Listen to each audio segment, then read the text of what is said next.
When you talk about Web3, a big part of that is the NFTs, those non-fungible tokens. This is changing the world for many of us who talk about communities and getting those communities involved. A person who knows enormously about that and is doing it regularly is Joel Comm. Joel is a friend of ours that we have known for many years, and we respect him so much. We see what he is doing with Travis Wright, his partner, on the Bad Crypto podcast. Great one to check into, the Bad Crypto podcast. And we see what he's doing in many other areas. He came on our recent challenge, gave us some incredible information on what to do and how you can get started with it. So this is one you want to watch. Get your pen and paper ready to go, or your note-taking device of choice, as we cover what in the world are NFTs, Web3, from the one and only Joel Comm on this episode of Stark Raving Entrepreneurs. Welcome to Stark Raving Entrepreneurs, where you discover how to achieve your goals and dreams, getting the freedom you want, all while living voluntarily, peacefully, and with a live and let live lifestyle. And welcome. This is our final day on a major event that's been going on this week about Web3. And we are so excited today because our guest is just an amazing person who's going to help you a lot with how to put NFTs together, what the heck they really are for business, and how you can start using that. So in these sessions, you're going to discover not only how you can survive, but thrive in the midst of a crazy world 2022. And we're also going to discover all kinds of new ways that this is being used and how you can use tools like NFTs specifically and other tools that are out there in the universe called Web3. And we're going to be helping you show how you can start working with this and do a lot of things if you choose. Now, by all means, there is no financial advice here. We're not qualified for that. You want to go and talk to a real financial planner. Do your own damn research, as Brian Fanzo told us Monday. You want to make sure that you do these things on your own, but we're not giving any financial advice, but we are giving a lot of educational advice. We want you to come up to speed and do that, and to do that very well. And to help out, I've got my co-host, Gina Carr, joining us. Gina, welcome aboard. Glad to have you with us today again. Well, thank you so much, Terry. I'm delighted to be here and really excited about learning more from our guest, learning even more. I listen to his 2 podcasts that he has out. I listen to them regularly. And of course, he is an in real life friend, joined us recently for our big Land and Friends concert in Orlando. He and Erin Sell, his partner, girlfriend, former producer of his show. And she was our guest on Wednesday. So delighted that you're here. Joel, let me give a little more formal introduction here, as if he's so well known in this space that many of you don't need an introduction, but he is an internet pioneer. He goes way back all the way to 1995 when he launched his first internet business. He's been building technology. He's a New York Times best-selling author of 15 books, and he's very much an in-demand speaker and consultant. He's a co-host, as I mentioned, of 2 popular cryptocurrency and blockchain podcasts. He's the first person I heard mention NFTs from many years ago, and his shows have been downloaded over 10 million times in over 180 countries. Now, he's personally minted over 1.5 million NFTs, original intellectual property, and he enjoys advising Web3 companies, especially those using NFTs, play to earn, metaverse, and social tokens. And he's a co-founder of Sylvester Stallone's Sly Guys NFT collection, which I hope he will tell us a little bit more about his interactions with Sylvester Stallone. But Joel, my first question for you is, how in the world did you personally mint over 1.5 million NFTs? Is that a typo? No, that is not a typo. And thanks, Terry and Gina, for having me today. So we started minting, I say we, myself and my partner and co-host Travis Wright, started minting NFTs for our listeners back in January 2020. But it was when we discovered the Wax blockchain in early 2020 during COVID lockdowns. It was the perfect time to dive in, all the way and break the code here on NFTs. We came up with the idea for a collectible set called Blockchain Heroes. They would be a set of superheroes in an alternate universe that are inspired by real world blockchain personalities. And so we created these 50 heroes with all these different variations, from your most common up to your one of ones, probably 8 different variations with lighting effects and animations. And we packaged them up on the Wax blockchain, just like you would package up a set of baseball cards. Somebody would buy a pack and they wouldn't know what's inside, but they would get, 5 cards or 25 cards if they bought a big pack, and they'd open them and have this really wonderful opening experience, and out would come the cards, some common, some rare, some legendary, maybe a mythic, and people would then be able to trade them or sell them and buy them on the secondary marketplace. Well, in the first set of those, we did about 120,000 NFTs, which led to a second series that did about 250,000 NFTs, a third series, a fourth series, and multiple other original IP that we came up with for a total of over 1.5 million NFTs, and all without any gas fees, which is something that those on the Ethereum blockchain are very familiar with, how much it can cost to mint, to create an NFT. So, of course, we are not married to the Wax blockchain, and we do work on some other chains as well, and believe that we're going to see a future of interoperability where you're going to have a lot of cross-chain NFTs and functionality. Yeah, I think that is pretty impressive when you look at all that's there. Well, as we look at NFTs and we get started with those, which is what many of us are anticipating to do, you've already done that. You're there. If we could get the step-by-step examples of what to do, what would you say would be the first step we would need to take if we say, okay, I've decided I want to create an NFT. What should we do first? Well, obviously learning as much as you can. And if this is the first time you've heard about NFTs, welcome. Don't be afraid. The water's fine. I want you to just think about NFTs, non-fungible tokens is what that stands for, as digital ownership. That is it in its simplest terms. If you can strip away all of the technology and the fancy lingo, digital ownership, where you have possession of an item in a digital wallet. And that item can then be a key to unlock anything that you wanted to unlock. It could just be a digital collectible, piece of art, or it could be the key to a membership. It could be a loyalty card. It could get you physical goods, more digital goods. It can bring you into a community. An NFT can be designed by the creator to deliver whatever value you want. So that's my long-winded way of saying, become educated. If you're interested in this space and how you can use NFTs to grow your business, don't do it just because it's the trendy thing to do. Do it because you have an actual purpose and use case in mind for what those NFTs are going to be. And the place I would start is to just immerse yourself by watching videos online, joining groups. Don't just throw money at things. Don't follow hype. Just really learn and begin to understand how are NFTs being used, both by small, individual entrepreneurs and big brands to create loyalty. There's some people that are doing it right, and there's some people that are doing it utterly abysmally.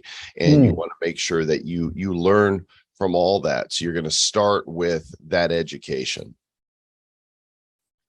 Oh, great. I love that explanation that really NFTs are just digital ownership. That's a very clear and simple way to break it down. Thank you. I'm sure it's taken quite a while to get there to such a simple explanation, because you have to explain it to a lot of people over time. Joel, to your point about memberships, this is something I've been wondering about. Is a lot of our folks are experts and have online courses and membership programs.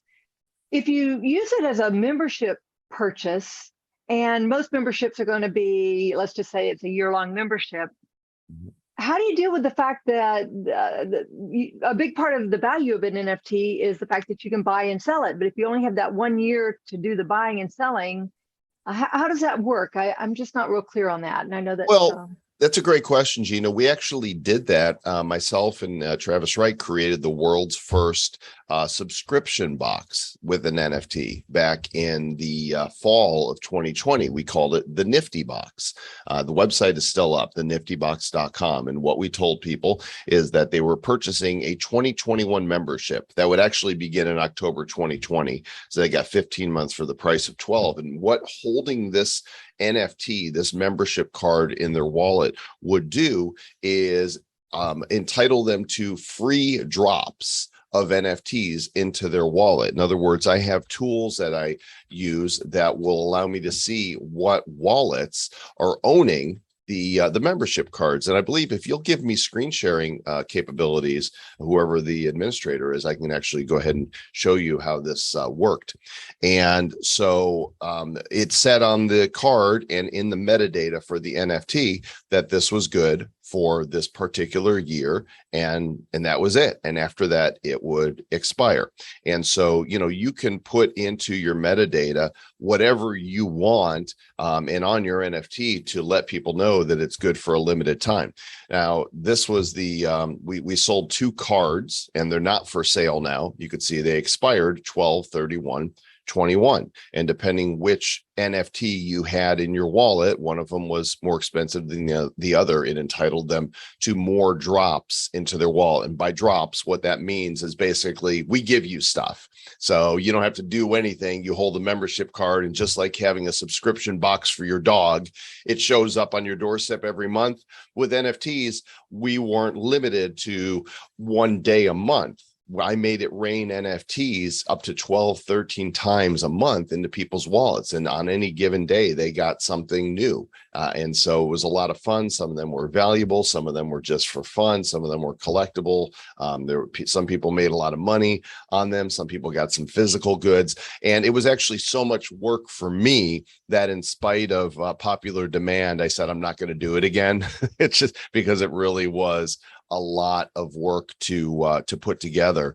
But the beautiful thing about NFTs is they don't have to just be for a year. When somebody purchases an NFT from you, I want you to look at it like this. It is a key to a magical box. And what's in that magical box? Well, it's whatever the creator, which might be you as a business owner, decide to put in it. Initially, you could say, well, purchase this NFT and now you're a member of our site, and you get to, log in and see these videos, or you get to come to a conference. But 6 months down the road, you can say, you know what, everybody who's got this NFT, go fill out this form here, and I'm going to send you a coffee mug with a logo on it. 9 months in, you can say, hey, we're going to do a special Zoom call, and this NFT gives you access to it. If you're holding this NFT, you could say, hey, we're going to do this live event, and we are going to drop into your wallet a ticket for you to go to the live event. Hey, can't go to the live event? Guess what? You could sell that ticket to somebody else and make money from it. And here's the real beautiful thing as a creator about NFTs.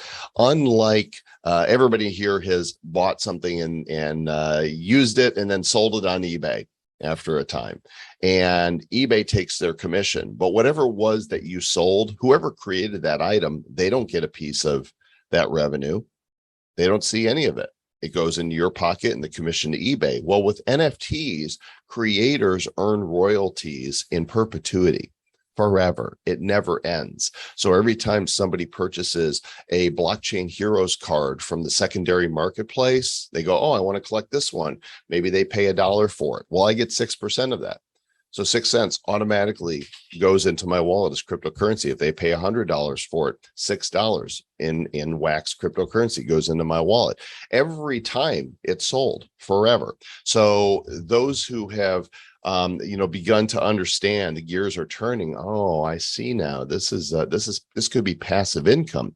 The more value you put into backing the owners of these NFTs, the more demand you can drive, especially because there can be scarcity. You might only offer 50 memberships into your program. We did this with the Nifty box. We said there's only 100 king boxes and I think 150 or so star boxes. And that was it. When they were sold out, you couldn't get one. There was no more. So if somebody started seeing all the benefits coming in from owning one of these membership card NFTs, then the only way they can get one is to buy one off somebody else. And that was usually sold at a profit.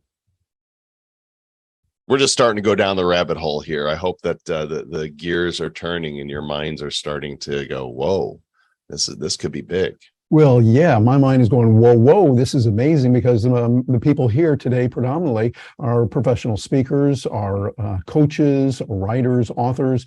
My little noggin is just bursting with ideas that we could use on that and see what it's there. But I want to find out, are there any pitfalls that you bumped into that you said, oh, gee, if I could go back in time, I wouldn't do this, or I would do this instead? Let's take advantage of the experience you've had doing 1.5 million of these. What would you do differently, and what would you recommend to avoid? I try not to have regrets for anything I've done. It's all a learning experience, and everything is built. I mean, there's been some launches that didn't succeed, and I could sit here and bemoan, oh, I wish I hadn't done that. But I learned so much from them that I wouldn't take any of it back. I think, in the beginning, I tend to lead with my excitement. I take the knowledge I have and just go do. I don't put too much planning in it. I put enough planning into it, but I figure action is always better than planning. And so, it's like when we started the podcast, we had the idea, and 2 days later, the first show and website were out, because let's just go. So sometimes I make some mistakes by moving too quickly. But you really have to put a lot of marketing behind whatever it is you're doing, and treat NFTs the same way. They are here to stay. And anybody who is listening to this and decides to start investigating further and perhaps end up minting your own NFTs, you are an early adopter right now. We're in the early adopter phase of NFTs, and we're still a few years away from even the beginning of mass adoption. So anybody who really gets this and starts using this 10 years down the road, you're going to look back, you're going to be considered an OG. You were here in the beginning of it. So take your time. I would really emphasize that. When I started it, there wasn't media hype. You didn't hear about it on the news. I actually collected my first NFT in December of 2017, something called Crypto Kitties. And I believe Travis and I were the first podcast to cover NFTs back in 2017. And we saw the vision for what was coming, but we didn't even, start doing our own until 2020. So we took a lot of time to learn and understand. And when we saw the right fit for the ideas we had, that's when we moved on it. So I would really just take your time and understand the space thoroughly, because the competition is going to heat up and it is going to become ubiquitous. Yeah, Joel, I'm going to follow up on that. I think I'm going to have to put an exclamation mark behind what you said. And now is the time to really massively learn. Get out there and learn. Read the posts that are out there. Listen to the podcast. And matter of fact, the Bad Crypto podcast is a good one to listen to. And the Nifty show, very good that you have. A little plug there. Be sure, those of you that are listening to this, and those of you who are catching it by recording, write that down. Go to the place where you get your podcasts and be sure and subscribe. Gina and I subscribe to both of Joel and Travis's programs, and they're great. And by the way, Joel, please tell Travis we love him. Love the way he comes in there and does the input on that, and just always enjoy getting a chance to listen to both of you. Absolutely. And I want to give you a resource. Travis and I were very privileged to keynote at NFT NYC in New York a couple months ago. And in fact, we were so fortunate we got to speak at Radio City Music Hall, which what a thrill that is to be up on that stage. And we gave a presentation that I want to share with you all. I'm looking for the link on NFT NYC's YouTube channel. And I am going to put that. There it is right here. I'm going to put this into the chat room here, and Gene and Terry, you can then take this link. And I really recommend that this is a great primer because it's called 15 Ways to Create a Successful NFT Project. And what we did is we kind of drilled down to the core things that you want to look at to make sure you're checking these boxes when you make an NFT, and all of them aren't required. But it's a fast moving talk. It's funny. I think you'll enjoy it. And I just dropped the link into the chat for everybody. Joel, thank you very much for that. We appreciate it. Gina, that's pretty nice, isn't it? Yeah, that's excellent. I was wondering if there was if that was out there, because I've heard you talk about it on the podcast, and I was wanting to actually see the presentation. So that's fantastic. I'll definitely dig into that soon. Yeah. So Joel, to this point about NFTs and being in it on the early days.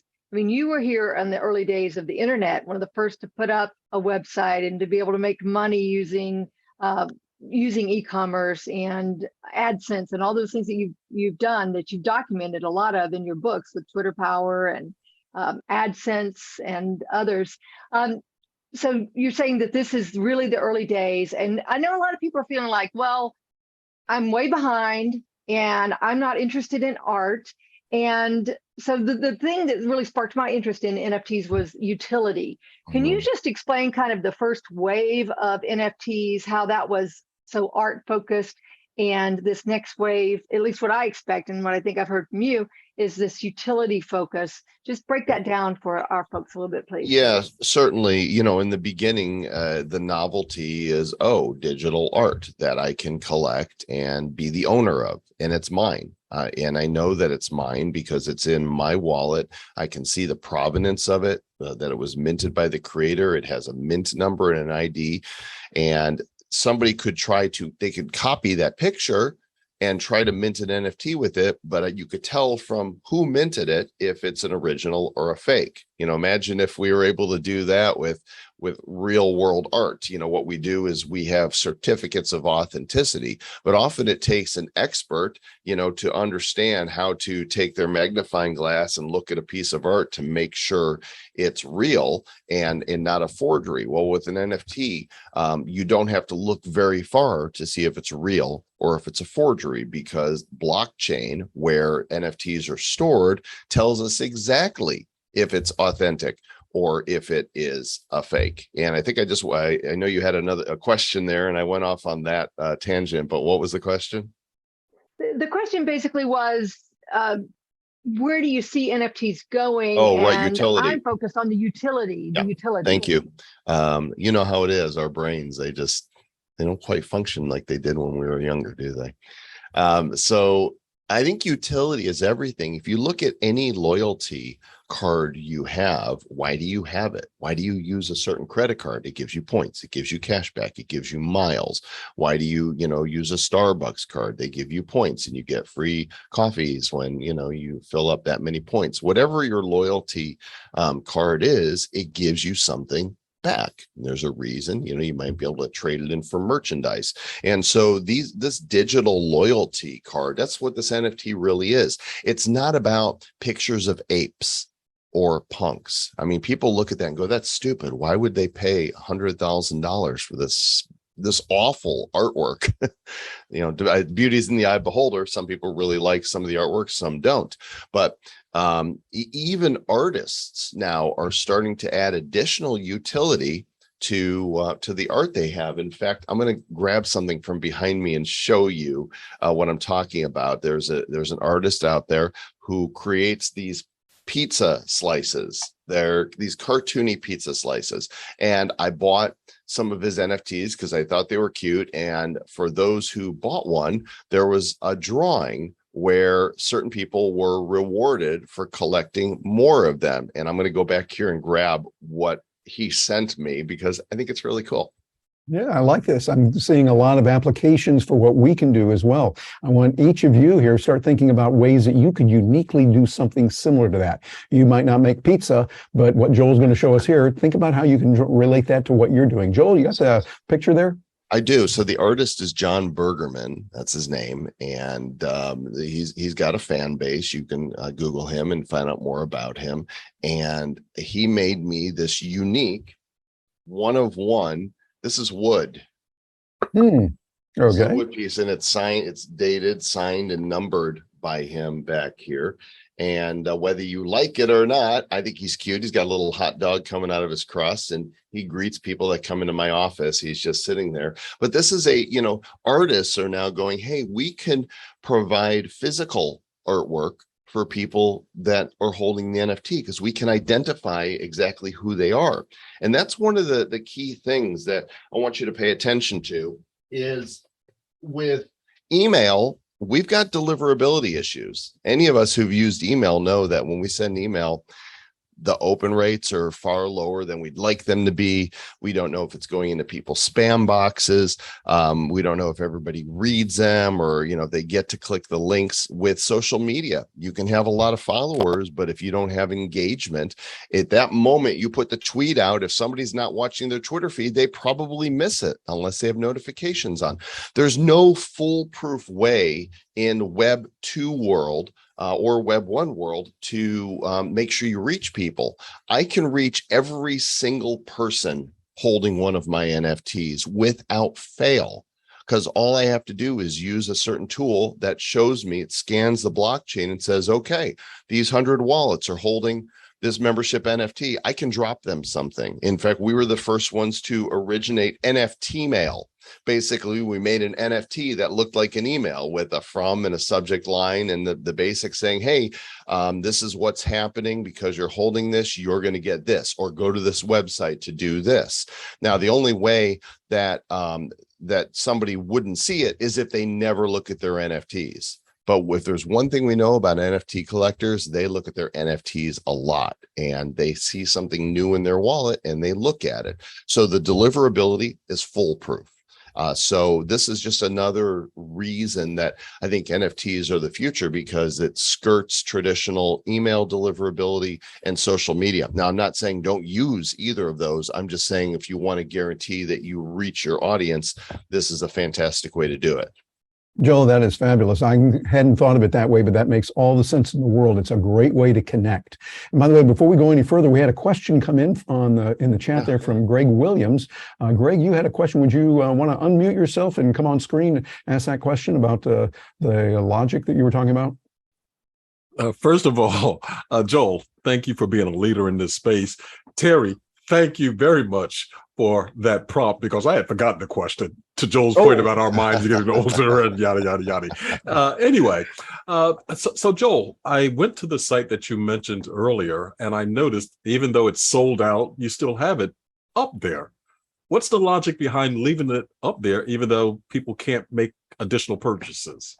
Might do it again in the future. It's a good domain. We built out a site. I'm actually talking to some people about perhaps reviving it if I can find a way to do it with a major partner that would really do the work that I would train. I can do the sale. I can create the hype around it. I just don't want to be the one that's, every week having to, with something like this, you've got to find the NFTs that you're going to drop. You need to go build partnerships and, go to collections, like somebody who's getting ready to mint a collection. You could say, hey, I've got 250 paying customers here. Would you like to, create something that is exclusive to them?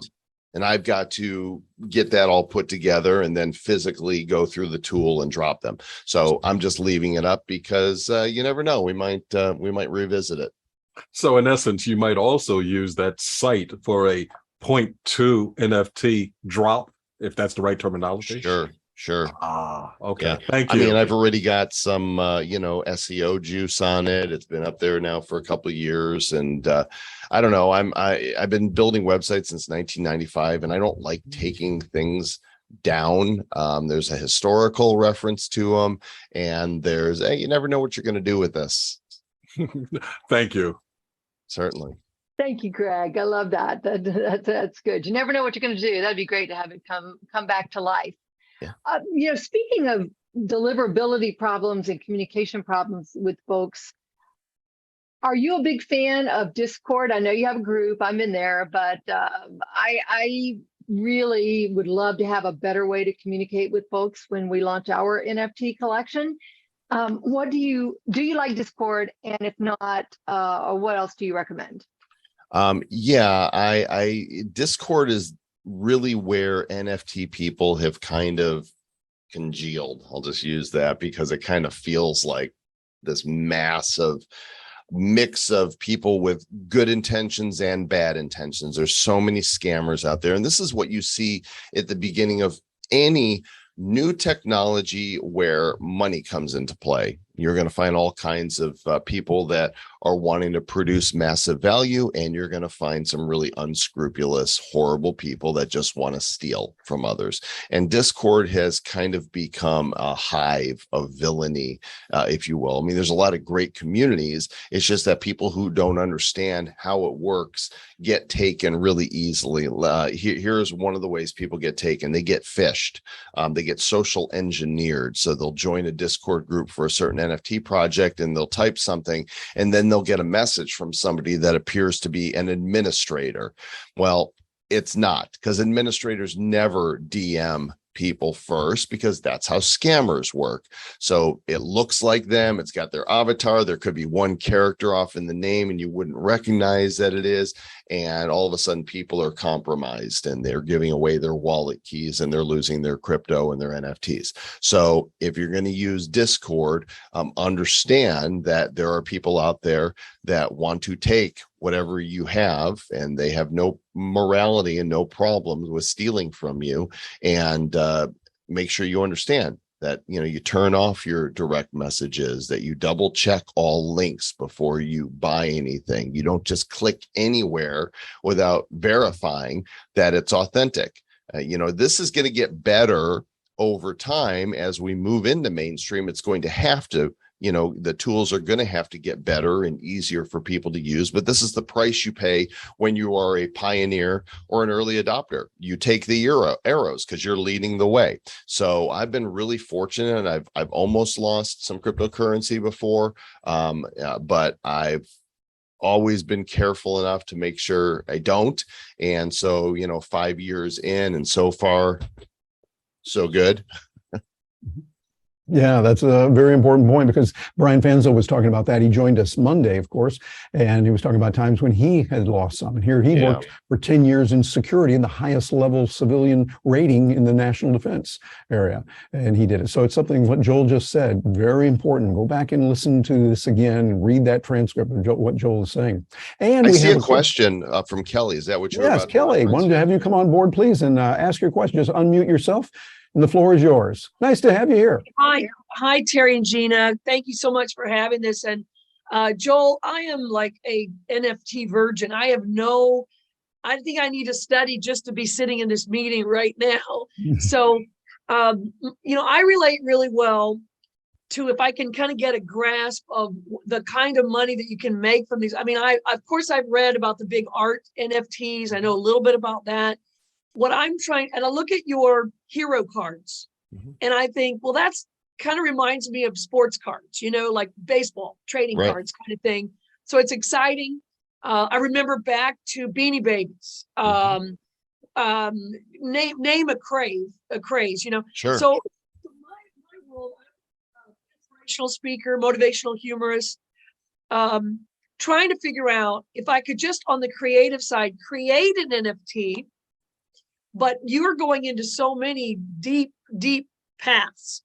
So can you kind of give me an idea of what it takes, pick a path, and tell me, how long does it take to get traction on something like this? Well, like anything else, it's all about marketing, right? There's not a unique feature to NFTs in the respect of how you build an audience, right? You've got to do your pre-launch. You've got to get people excited about it. You have to build up a pressure cooker, build scarcity, build liking, build all of those urgencies. And then when it comes time to do your sale, hopefully you've built it up enough that when you open the doors, people are like, oh, I got to have that.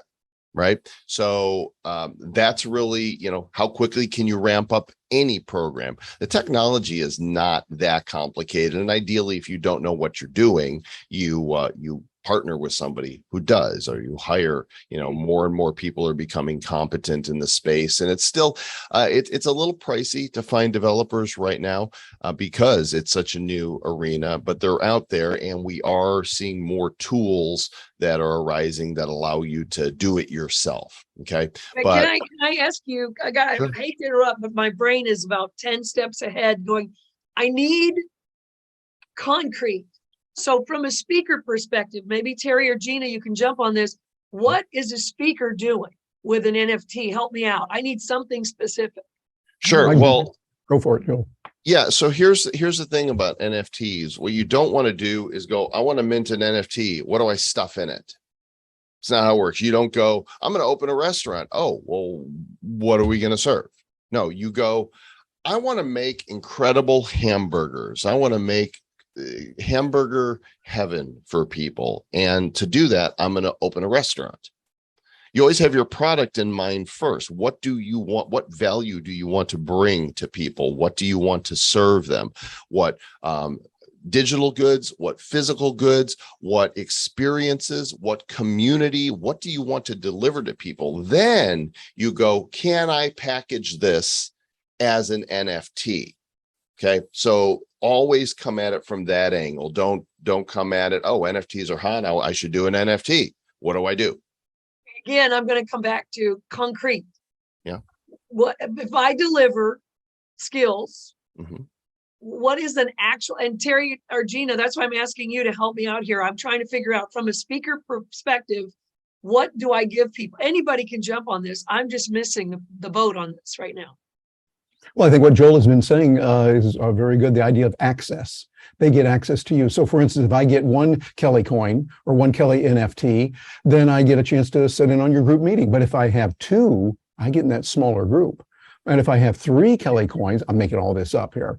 And just, well, but that makes sense to me. Rather I could than have one-on-one time with you scheduled next Thursday at 3:00 or something like that. But that's because I had to have three Kelly coins in order to do it. Joel, does that sound like something would be reasonable? Absolutely. It's all, how do you want to build loyalty? And as Gina just typed, NFTs are another way to collect money.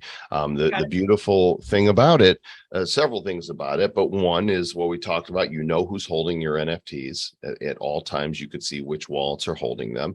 People can sell them when they're done with it. There's a lot of memberships that aren't transferable to other people. There's a lot of loyalty cards. I might be able to send my United miles to somebody else, but I can't transfer my membership, my United number to somebody else. With an NFT, you can do that. So maybe they've learned all they want to learn and they're done with that, and now they can sell it to somebody else.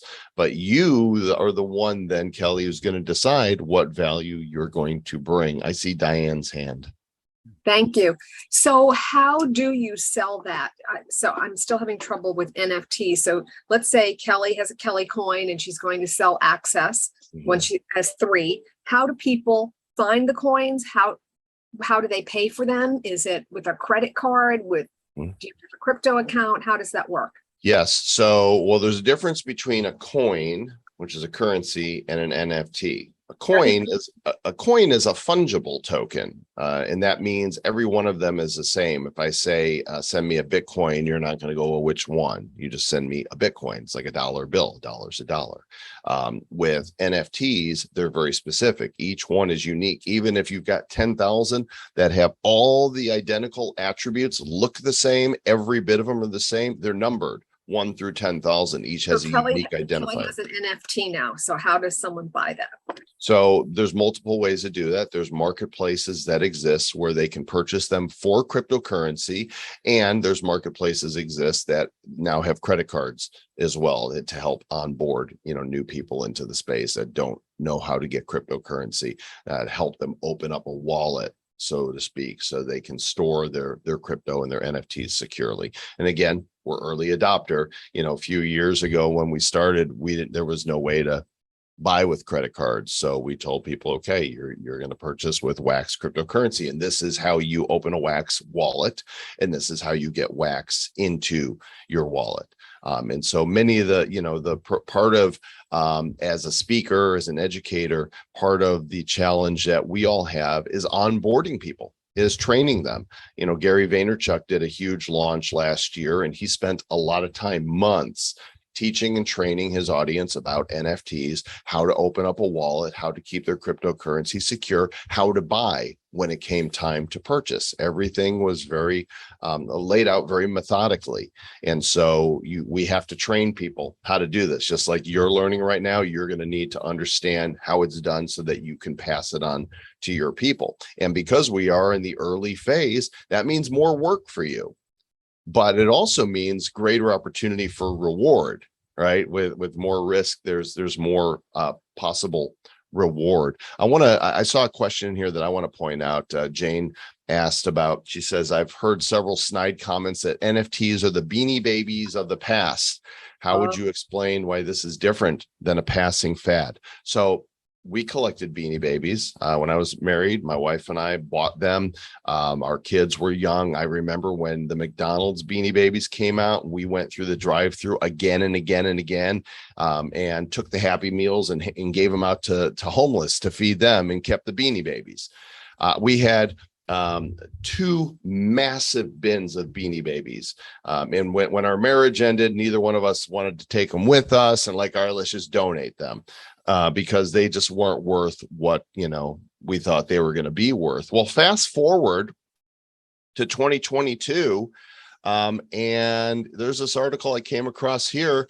I had one of these. It's worth $6,000 today. I had probably 2 of these. It's worth $6,500. We kept all the tags on them. They have not become a thing of the past. They are more valuable than ever. And I think I had several of these, $7,500 in mint condition with the tags. We had them in the plastic bags with the little tag protectors on them. If I would have kept these, we probably would have had, $200,000. I had these in their packages where we never took them out from McDonald's. Look at that, $10,000 for a mint set. And the prices of some of these just go up. Had these, didn't have that one, had that one. Had that one. Look at this, $30,000. So anytime you hear somebody say their Beanie Babies a fad, so that's just a fun example to point out. But as far as NFTs being here today and gone tomorrow, that's not going to happen. This is the new indicator of ownership, and NFTs being applied to art, collectibles, memberships is just the tip of the iceberg. Your driver's license will probably become an NFT. That will be your digital ownership of your license. Perhaps your home title, your car title, things that require a provable, demonstrable ownership are going to be made as non-fungible tokens. And this is, think of how many disputes of who owns what are solved by having NFTs. It's in my wallet. Here it is. This is the real thing. Proof I own it. That's amazing. It can solve a lot of problems and really do a lot. We got about 5 minutes left here, Joel, but I have a text question that came in from Michael down in Mexico. Could NFTs be used as a crowdsourcing tool rather than using a third party? What a fantastic question. In fact, I believe we were the first product to ever crowdfund a project. When we were coming out with the Blockchain Heroes, we loved the artwork we were seeing so much that I went to Travis and I said, I just want to own a deck of these cards. I want to own them physically.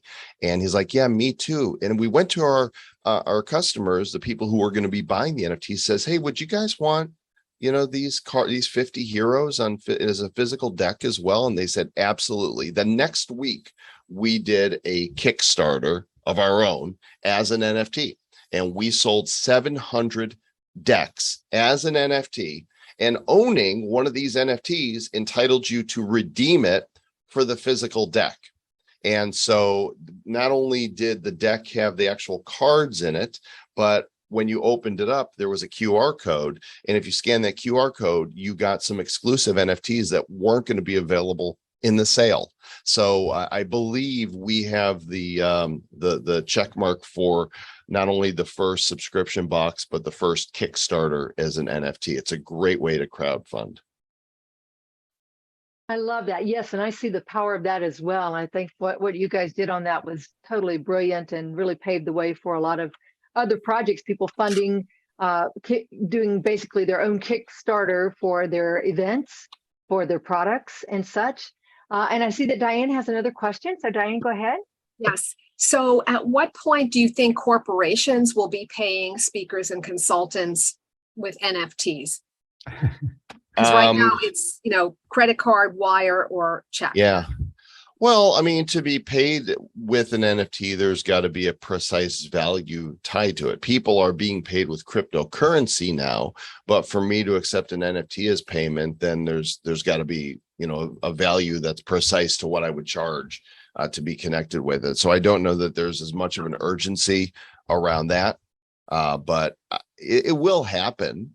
I mean, there's always going to be those that are like, hey, I got paid to get on stage with a Bored Ape or whatever. Yep, absolutely. Well, there's a lot going on in this world, and we could keep going for another 3 or 4 hours easily, or longer. Joel, we really appreciate you being here with us today. But before we let you go, I want to find out, outside of your podcasts, of course, which are great, the Bad Crypto podcast and the Nifty Show, how can people get in touch with you if they say, hey, I want to get to know more about this Joel Comm guy? Yeah, joelcomm.com is my blog. I don't post too much there these days, but I'm at Joel Comm on Twitter and Instagram, and I'm a little more antisocial these days. Like, I escaped Facebook 1.5 years ago, and I've never been happier. I'm thinking about escaping Twitter completely, just because they're dumpster fires. But I'm more on Discord and Telegram, which are the social platforms that NFT people tend to use. But of course, you can listen to the Bad Crypto podcast and also the Nifty Show, which is more specific about the NFT world. Excellent. And one final question that I know we're all anxious to find out. How did you get in touch with Sylvester Stallone, and what's it been like working with him and his folks? Yeah, so we are building we've built an NFT set with Sylvester Stallone that they're called Sly Guys. The website is planetsly.com, and I will share that with you here. Basically, a contact reached out to me and said, hey, I'm connected to some celebrities. I want to put on events and tie NFTs to them. So owning an NFT would get them access to an event, like a dinner. And so we've created 9,997 Sly Guys, and they kind of look like this. They've all got different attributes. And if you collect 3 of them by a certain date stamp, then you're going to get dropped an NFT ticket that will get you access to a dinner that's going to take place in Miami. He was great. Went out to his place in Palm Beach, met with him for a couple hours, and there's my custom Sly Guy right there. And we talked a lot about, why I think this is a good fit for him and his audience. I'm gonna see if I can find the picture so I can show you guys. I've got it here in my Dropbox because this is kind of fun. But he was a real humble guy and very kind. Got to meet his wife as well, and he's really excited about these. Let's see, where is this picture? Aha, found it. Let's see, I'm going to share this with you if I can pull up this screen. Here we go.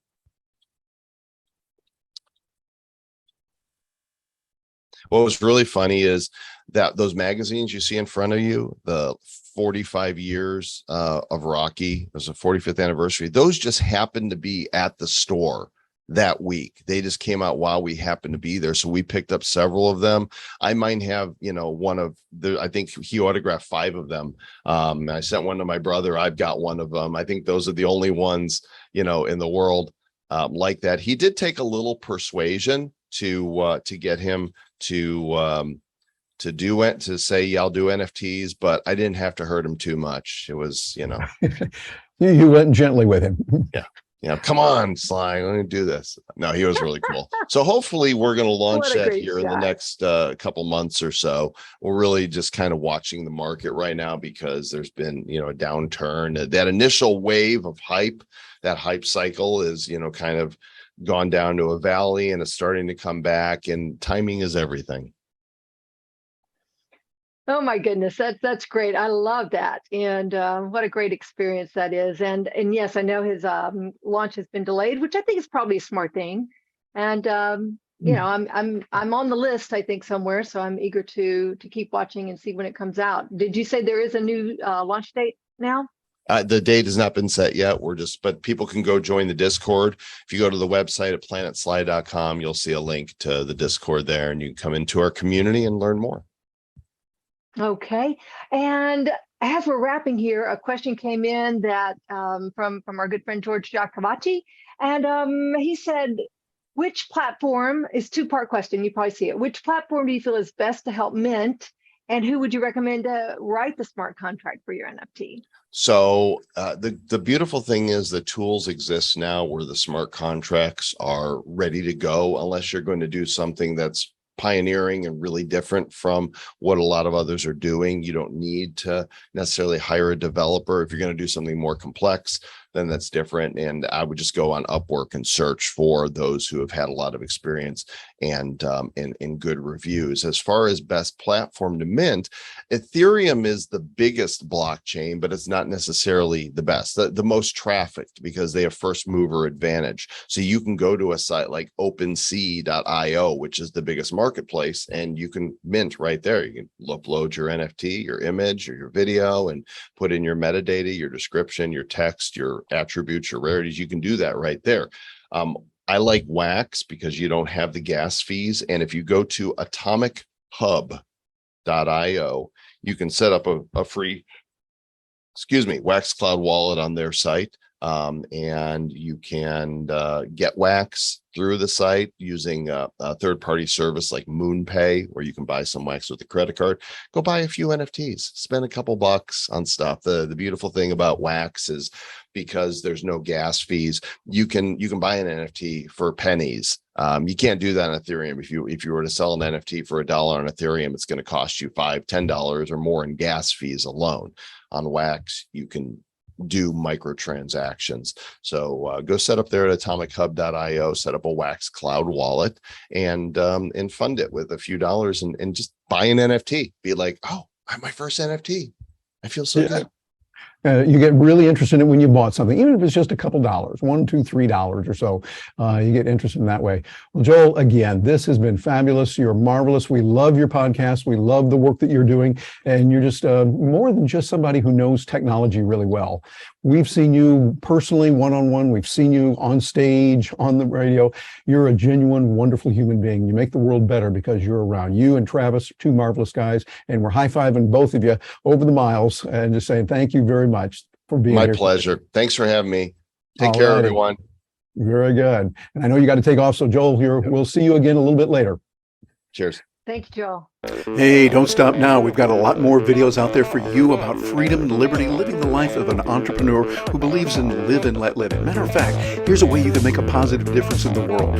Like this video, subscribe to the channel. That lets the algorithms know, those wacky algorithms know, that, hey, people like this kind of thing of live and let live and doing it in a peaceful way. Thanks for being here with us, and we're looking forward to hearing from you.